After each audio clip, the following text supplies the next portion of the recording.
99% survival rate from COVID.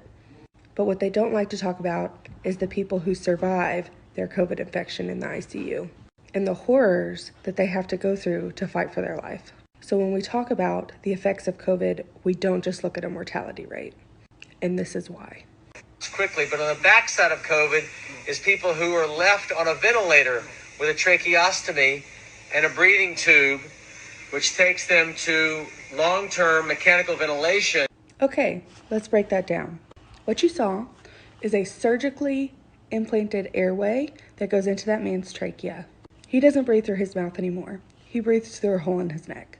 He can't talk, and he can't even decide when he breathes. He has a machine telling him how fast to breathe, how deep to breathe, and how often to do it. Because unlike us, his lungs are still not strong enough after weeks on the ventilator in order to regulate that.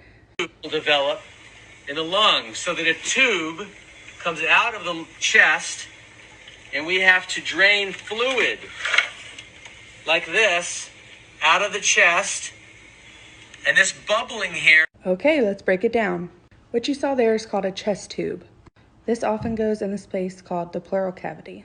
And we actually see this a lot after COVID due to the high peak pressure we have to put you on the ventilator in order to sustain your body's life. I wish I could say this was uncommon, but unfortunately I take care of people with maybe 3 of these at a time. Also, not comfortable. In the bed, on the ventilator, to where their feet and legs lose their ability to have strength. All right, think about it, people. You've been laying in a bed, paralyzed, most likely, and sedated in order for us to be able to keep your body alive for weeks at this point.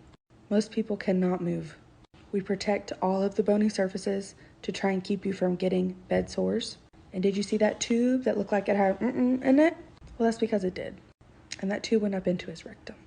So don't come to me talking about a 99% mortality rate.